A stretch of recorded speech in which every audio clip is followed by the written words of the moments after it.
Are we, in fact, all in to the exclusion of any potential persecution, prosecution that we may endure? Or do we have a little caveat that says, as long as it doesn't interrupt my Thursday nights or, my Saturday morning, whatever, okay? Or as long as it's here local and I don't have to go someplace to do that. Or, I might do that for a family member, but not some stranger. Actually, I think it's more difficult for a family member because I think in some cases for Paul, and let's give credit to him, as Saul, he was all in. Right. He was all into being the Pharisees of Pharisees. He was all into God. He was all into law. So by very nature, he was an all-in kind of person. Right. Just after the conversion, he's all in for Christ. Right. And by the very nature of his persecution, because of who he was going to come from his own people. Right. Mm-hmm. The Pharisees and those the council, those in charge and whatnot. So for me, knew. right, Yes. it was going to even be worse from them than complete strangers. For me, like I have a dilemma now with my grandmother that I'm trying to kind of maneuver. I tried to kind of witness and talk to her the other day, and I know I've mentioned before that I've never even seen her hold a Bible or anything like that, and she claims to know everything there is to know in the scriptures. And so when I was speaking to the other day, and I said, you really should watch Wally, because she's always asking about Wally and the preaching. I'm like, you should really try and tune in. Have my cousin, Kelly, help you out with that and whatnot. And she's like, do what? Do you telling me I need church? And I'm like, no, I'm telling you that everyone needs church. And I'm inviting you to listen to Wally's because you ask questions. This will help you understand. And I'm like, because Wally's like preached up the gospel up here. I'm like, ooh, that would be a good way to kind of like, get that in. And then she's just like, oh, my friend's here, I gotta go. Okay. Yeah. And so now I'm kind of struggling with, this morning I was praying about it, and God's like, write her a letter. Because if she won't talk to it on the phone, she'll read a letter.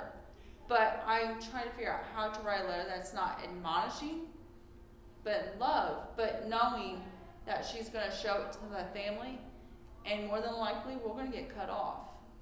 And that's fine. It's hard though. That's fine by me. And So she's not answering your phone calls now? well, no, that was just like late yesterday, so I haven't had a chance, because this morning when I was praying about it, it was like, write her a letter. So I didn't try to call back today. But I feel like if I write a letter, and she reads it.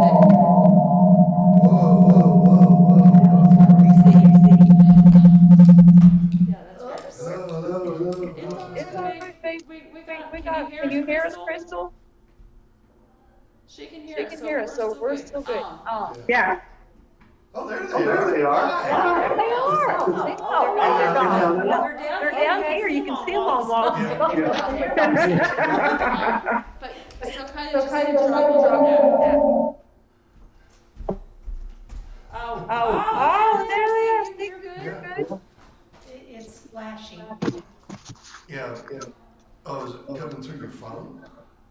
Yeah, that's what it was. That Oh, is okay. a picture right there. That's the reason why we were looking at the lights, I guess.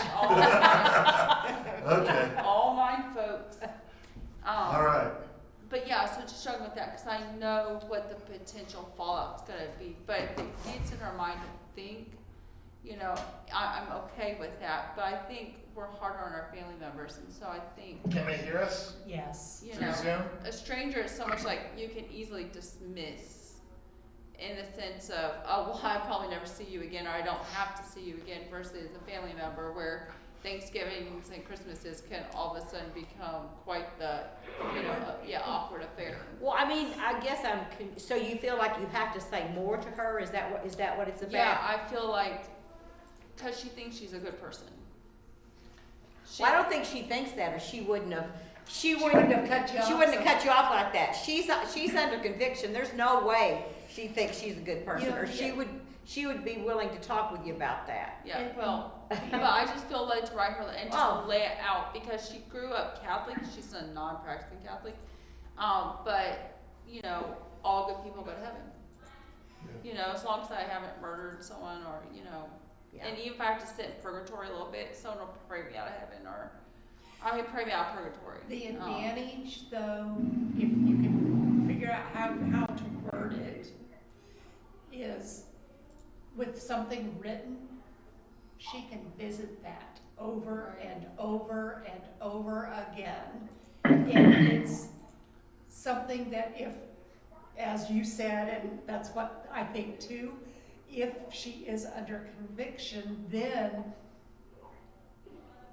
I mean, you that's could, going to be another prod. right, and you could just couch it, I love you, I just wanna make sure Yeah. you're saved, and this is what the Bible's, I mean, you don't have to preach it. Well, that's If- it. If you were just, think about it, if you were telling it to one of your kids in your Sunday school class, that's how I would do it.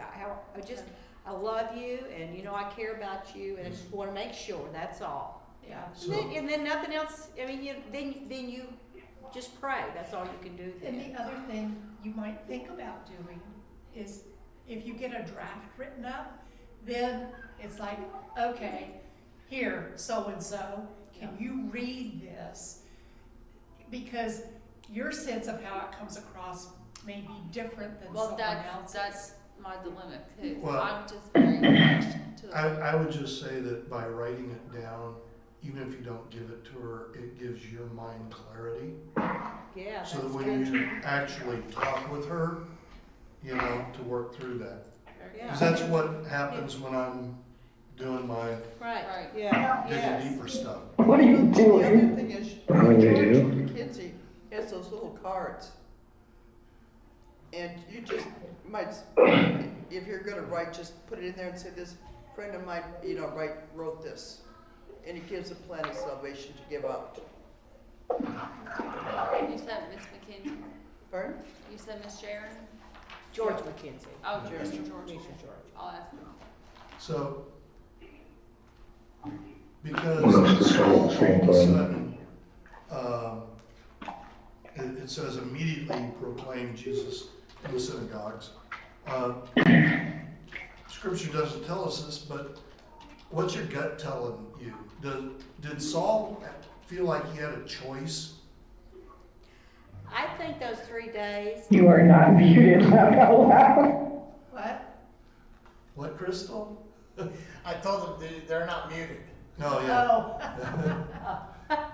Well, good. If we're not muted, then I'm going to say something. Well, say So I can't hear you, Belinda, but I just wanted to say that after my mom attempted to commit suicide and kill herself, I will say one of the most moving things for her was me writing a letter to her with the lyrics from a song by Point of Grace that was "He Sends His Love," and it really spoke to her. And I remember sitting there next to her in the hospital, singing that song to her. And years later, when we were well past that part, she still had that letter in her wallet when I was helping her with something one day. And it just showed how much those words meant to her. Even though they weren't exactly my words and they were the words of a song, they were something that I wrote down to her, and it was really meaningful to her. So I would encourage you to do that. Wow, thank you. Yeah. Great idea. So, But then I'll tell you the flip side of it. My mother wrote a letter to my daughter several times when she was a teenager, and it turned my daughter up so badly. And I'm not saying that if she wrote it, I don't know what she said, I never saw the letter. So whatever she said, you know. So the point is, you gotta be very, very careful. Well, that's it. I don't want my grandmother to think I'm admonishing her, because, you know, I still have respect for my grandmother Yeah. despite the fact. But, yeah, whether she or not she spoke to me again would be neither here nor there for me as long as I got. And I'm not saying that in a disrespectful way. I'm just saying that if that's the cost in order for her to hear the gospel or see the gospel, then. well, but if she gets saved, then she'll talk to you. And Right. listen, we're on the same boat. She's under conviction. There's no way you would go crazy like that. Oh no, I gotta go. Yeah, that's true. If there wasn't something going on there, and she is so overtly doesn't want to hear or Right. see anything Oh, yeah, about she it. very much just. Yeah, no. so, yeah, because she knows she's wrong, so. So, do we think that Saul felt that he had a choice in sharing the gospel?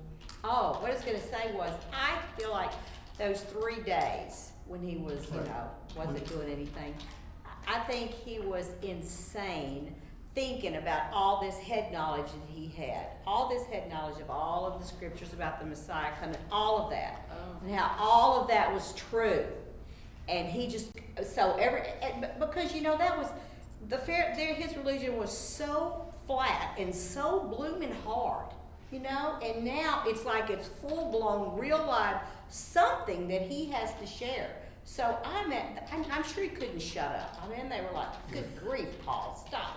Can you So, imagine the I- guilt he I- felt from what he had done in the past? Yes, but I think he gets past that. We see that so much of the Yeah. way somehow God was able to let him get past and not feel guilty. I mean, acknowledge what he had done, but because he says, I was a Pharisee of the Pharisees, I was chasing people on the way, but he just, So in some respects, I would say no, because feeling like Jesus told me I had to do this, so I've got to go do it. I don't think that's how he would No. operate. no, I don't either. Do we think we have a choice to share the gospel? Sometimes. Yeah.